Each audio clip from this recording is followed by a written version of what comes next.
النقيب علال البصراوي المنسق الوطني لقطاع المحامين الاتحاديين. هذه الندوة اليوم نظمها قطاع المحامين الاتحاديين بهيئة أكادير حول مشروع المسطرة الجنائية الذي هو اليوم موضوع التداول الوطني عبر المؤسسات الوطنية وعبر الفعاليات الحقوقية. هذا المشروع مهم لأن هناك حاجة إلى تعديل المسطرة الجنائية الحالية. جاء بعدد من المقتضيات الإيجابية ولكن يحتاج إلى تجويد بالنظر إلى مصادقة المغرب على عدد من الاتفاقيات الدولية وما أظهره التطبيق من أوجه الخلل في المسطرة الجنائية الحالية. الأستاذ سي محمد العسيري، محامي بهيئة أكادير، المنسق المحلي ديال قطاع المحاميات والمحامين الاتحاديين بأكادير، وعضو المجلس الوطني لحزب الاتحاد الاشتراكي للقوات الشعبية.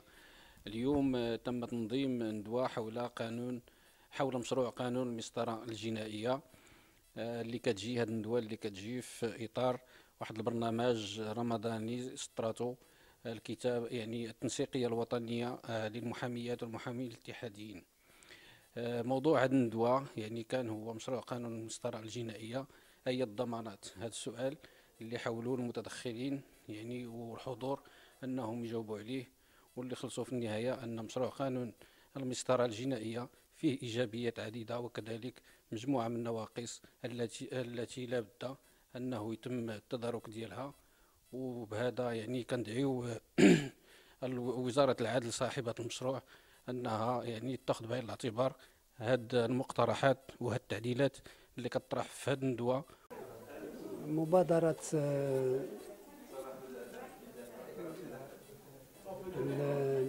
الإدارة الإقليمية للاتحاد الاشتراكي في أكادير إلى تنظيم ندوة حول المسطرة الجنائية التي تناقش حاليا في البرلمان. أعتقد أنها مبادرة جيدة أتت في وقتها، في الوقت الذي يهتم الجميع بهذا المشروع. فعقدها مع المحامين وفي مقر هيئة المحامي بأكادير له أكثر من مغزى، لأن الأمر يتعلق بنقاش دقيق وصريح ومهني، ويتعلق بالإشكاليات الحقيقية التي تعتري تطبيق قانون المسطرة الجنائية الراهن وحاجة المغرب في إطار مشروعه الإصلاحي الكبير.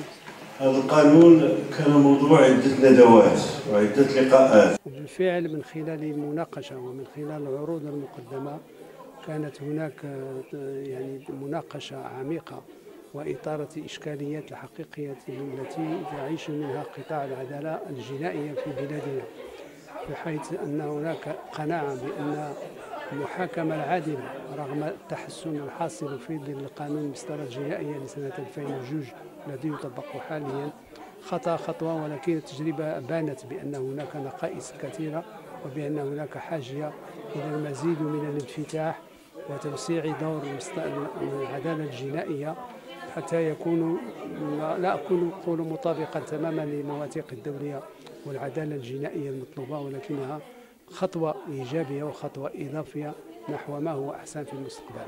محمد أكرنان، نائب الكتابة الجهوية لسوس مسا، عضو التنسيقية الوطنية للمحامين الاتحاديين. اليوم قطاع المحامين الاتحاديات والاتحاديين نظم واحد الندوة حول موضوع جد مهم الا وهو مشروع قانون المسطرة الجنائية. من خلال هذه الندوة تم تناول المستجدات ديال هذا القانون والاجابات ديالو، ولكن كذلك تم تناول واحد العدد من النقائص التي تعتري هذا القانون الذي ينظم ويتعلق ويمس الجانب ديال الحريات الجماعية والفردية.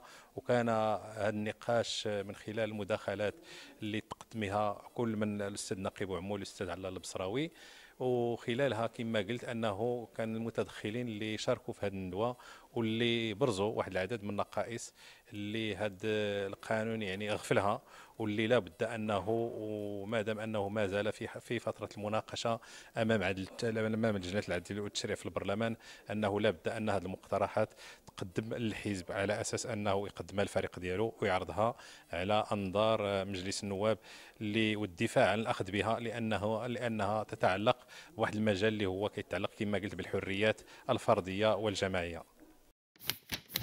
قبل ما تخرجوا ما تنساوش تابوناو في لاشين يوتيوب وتبارطاجيو لا فيديو مع صحابكم ومواقع التواصل الاجتماعي. ما تنساوش ديروا جيم وتضغطوا على الجرس باش يوصلكم جديد ديالنا.